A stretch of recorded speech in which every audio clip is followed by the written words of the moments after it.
So after last month when Thomann took legal action against Fender on the ongoing cease and desist letters, we now officially have it on Friday the 17th of July that Fender have filed an infringement action against Thomann.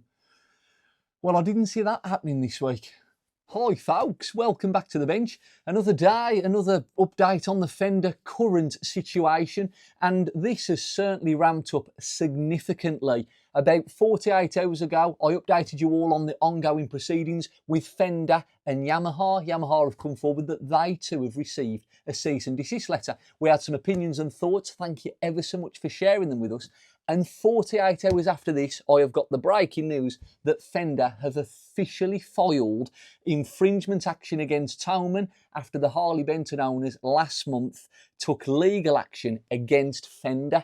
I've got all the information at hand. I've had about 40 seconds to digest it. These videos are never prepared, but this will be absolutely terrible. We've got lots to talk about. We're going to go through who said what, who's saying what, and who we think will say what, and then more importantly, what do you guys think? Because every step of the way, it's about you. So please feel free to share your thoughts and feelings and everything you're going through.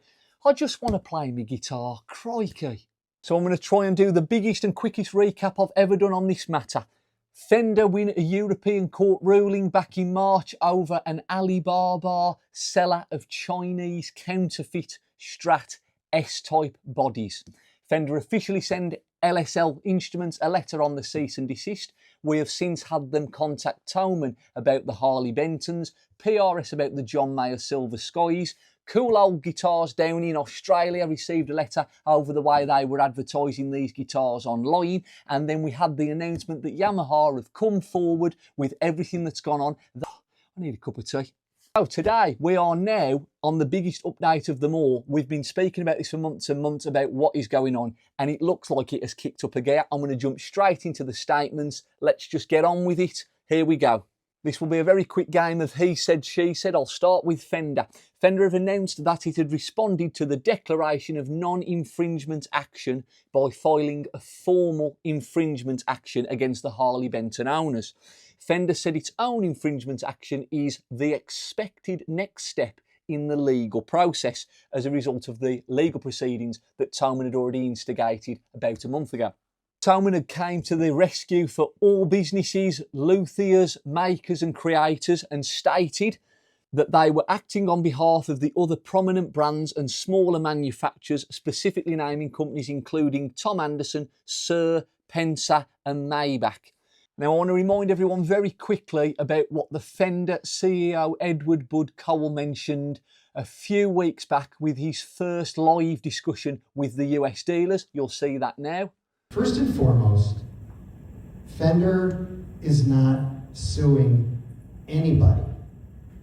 So that lasted about as well as my gym membership. In no time at all, it looks like we are suing people. We have had the S-type discussion on many of these videos, as of many other YouTubers, and it boils down to just a few things. Fender do not own the rights to this Stratocaster S-type body.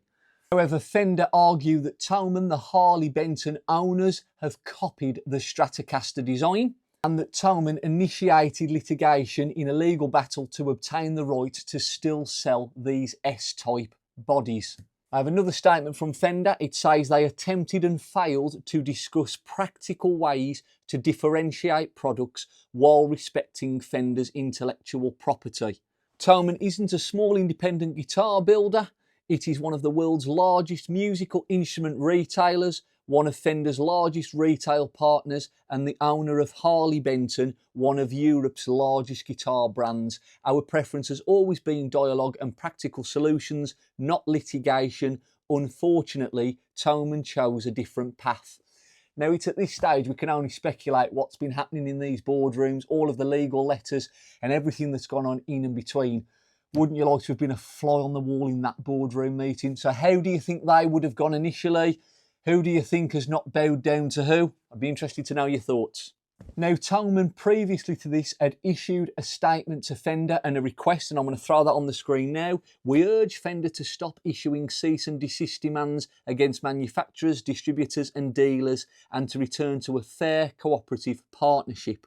Then goes back to Fender, who concluded with, in many instances, companies have chosen to work collaboratively with us to explore practical solutions, including design modifications that clearly differentiate their products while continuing to serve musicians. This matter is different. Both Thomann and Fender have been approached for comment, but there's no update on that at the moment. So we've had these discussions, folks, and I have come to you on every video and asked you what you feel is going on and what's really going on. This is now very different because cease and desist letters have gone out here, there and everywhere. And yes, it's costly and yes, it's legal proceedings, but it's nothing this direct. This now looks like it is going somewhere. So this is what we're going to start breaking down. You can clearly see there our S-type guitar, the Harley Benton. I am now going to put on our Fender Stratocaster.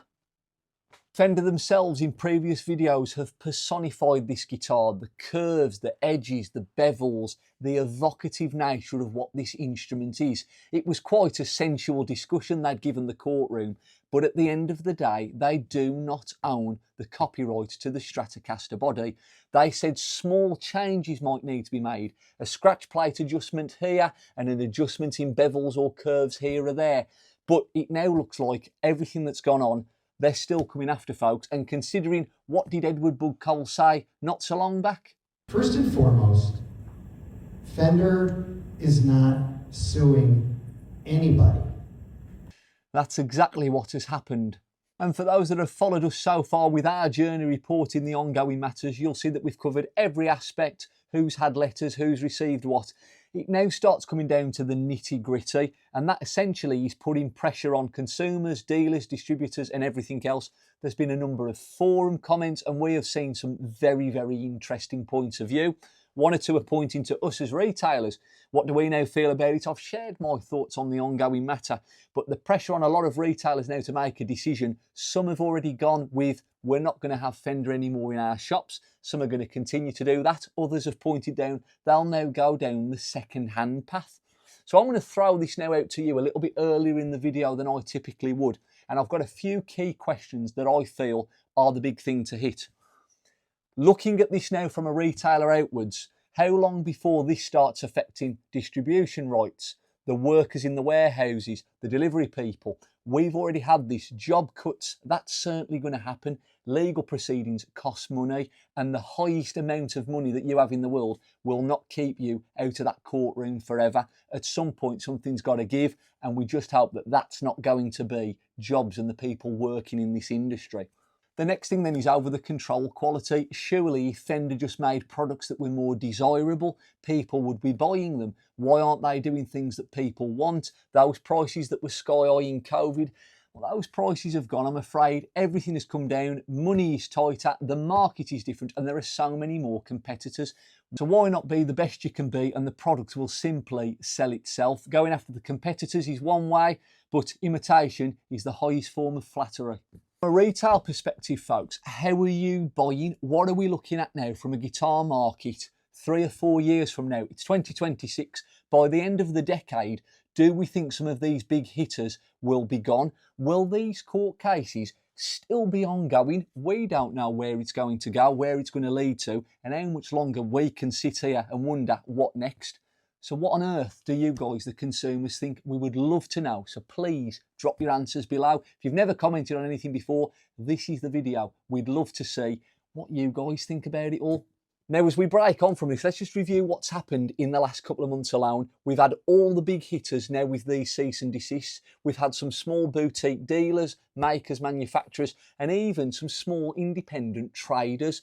I don't know now what I can see happening, but this is just not going to go anywhere anytime soon. We've got no issues of court dates and where this will ramp up even further, but this is certainly taking a turn for the worse, and this is now just on the Thomann and Fender. What about when PRS ramp up a gear? What about when Yamaha ramp up a gear? Can Fender facilitate all of these costs? Because every time they send a letter and another discussion and another legal proceeding, it is more money, money, money.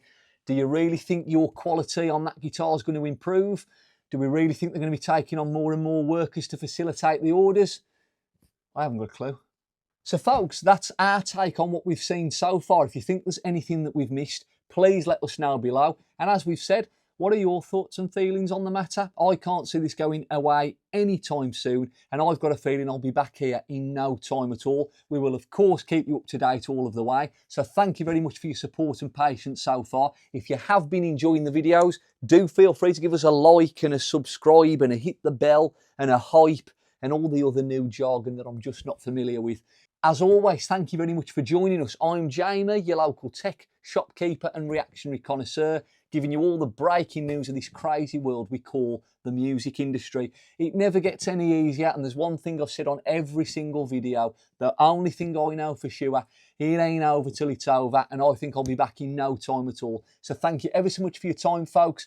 Do feel free to share any thoughts that you have. We're open to a nice conversation in the comments, so do be respectful to everyone else. But if you disagree with anything I've said, please let me know. I'm open to a discussion.